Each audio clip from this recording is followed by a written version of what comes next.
Jesus tells us to stay away from people who only believe in their works and teach that good works are the way to become righteous or stay righteous. They are the blind leading the blind. Welcome to the Parable Podcast. Thanks for joining Family Life on-air host Randy Snavely as he digs into the story lessons taught by the world's greatest teacher, Jesus.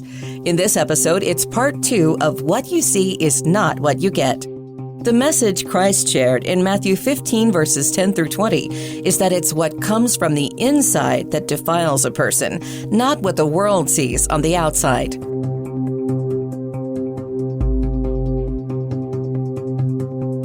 A young man had recently lost his job and things were starting to get desperate. He went to see his pastor and angrily declared, "I've begged and begged God to say something to help me. Why doesn't God answer?"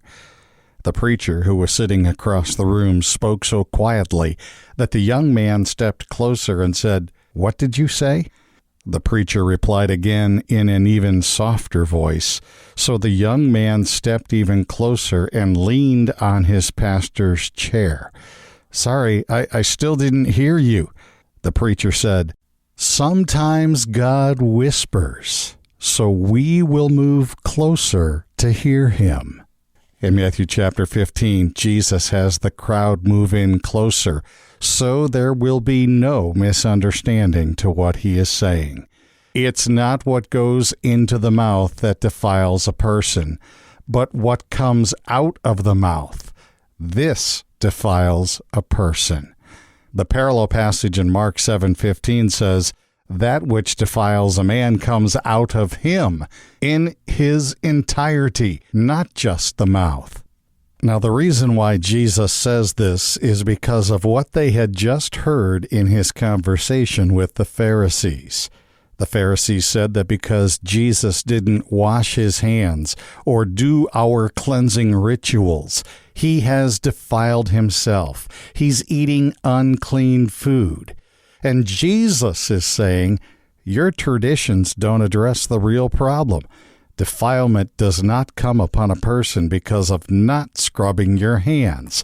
Defilement is not the result of something happening or not happening on the outside. It comes from something on the inside. It's not a physical issue. It's a spiritual issue. You do not become defiled by putting something in your mouth. You are already defiled because of what's in your heart.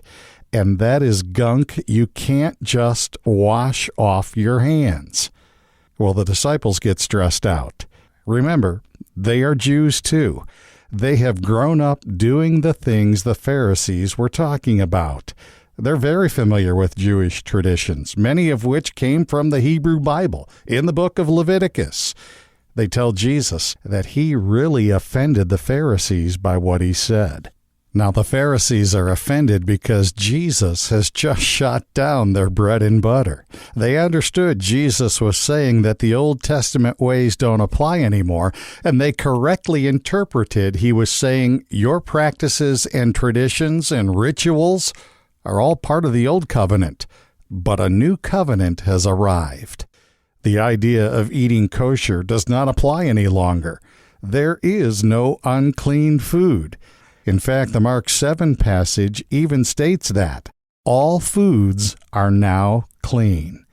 Well, this is a totally new concept to the Jews. The Pharisees didn't accept it. Even the disciples had a hard time grasping it, especially Peter. They wanted to believe what their minds were comfortable believing. That reminds me of a group of white middle-class New York City residents who were shown a picture of people on a subway. 2 men were in the foreground. One was white and one was black. One wore a business suit. One was clothed in workman's overalls. One was giving his money to the other, who was threatening him with a knife. Well, it was the black man who wore the suit, and he was the one being robbed by the white laborer.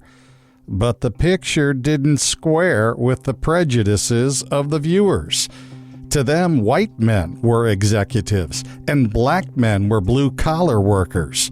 Blacks were robbers, and whites were the victims. So they reported what their minds told them they saw, that a black laborer was assaulting a white businessman.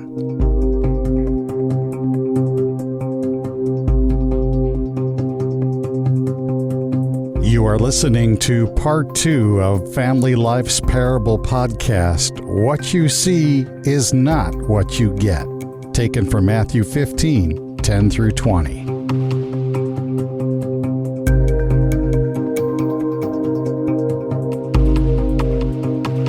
You know, as human beings, we desperately desire our lives to be consistent and untroubled. And we will go to great lengths to reject a message that implies we are wrong.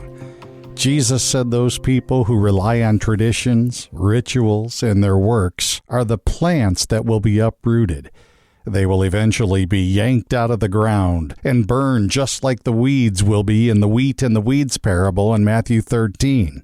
Jesus tells us to stay away from people who only believe in their works and teach that good works are the way to become righteous or stay righteous. They are the blind leading the blind. Well, the Pharisees totally disagree with Jesus and were bothered that he would say they were wrong in their beliefs. I mentioned even Peter had a hard time with what Jesus was saying, and we know that from other scripture passages, like in Acts chapter 10, and when Paul confronted Peter in Galatians chapter 2. Those incidences tell us it took Peter a long time to come to grips with this concept. In Matthew 15:15, Peter asked the Lord to explain the parable, and you can almost sense that the Lord wanted to say, "It's not that hard to understand, Peter. You're just struggling with it because you've done it the other way for so long." But the rituals and ceremonies with scrubbing your hands before you eat and unclean foods aren't necessary anymore. What goes into your mouth goes to the stomach, and the digestive system does its thing. No harm done. But what comes out of your mouth, what comes out of a person, is coming from your heart. This is what defiles and pollutes you. Evil thoughts, murder, adultery, sexual immorality, theft, false witness, slander, and so on. That's the stuff we need to be dealing with, not washing your hands. We need to get our hearts washed, and the sooner the better. A lecturer held up a glass of water in front of his class of students and he asked, "How heavy do you think this is?" Well, the students' answers ranged anywhere from 20 grams to 500 grams. The prof replied, "Well, the absolute weight doesn't matter. What matters is how long you hold it. If I hold the cup for a minute, I would be okay. If I hold it for an hour, I will have an ache in my right arm. If I hold it for one day, you will have to call an ambulance. The cup of water is the exact same weight, but the longer I hold it, the heavier it feels and the more damage it will do." Guilt from the things that defile us is like that glass of water. The longer we hold it, the more damage it will do. The way to wash our hearts and get rid of the guilt from the gunk in it? Simply admit it's there. We tell God. We confess that the sin is there. And Jesus does an amazing thing. He cleanses our hearts. He washes all that gunk away.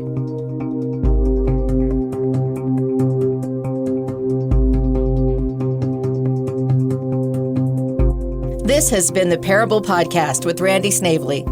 Click the subscribe button and you'll automatically be notified when new episodes are released. And be sure to check out Family Life's other original podcasts, such as Therese Talk, If That Makes Sense, and Rise Up with Steve, Therese, and Tim. Family Life is a listener-supported ministry.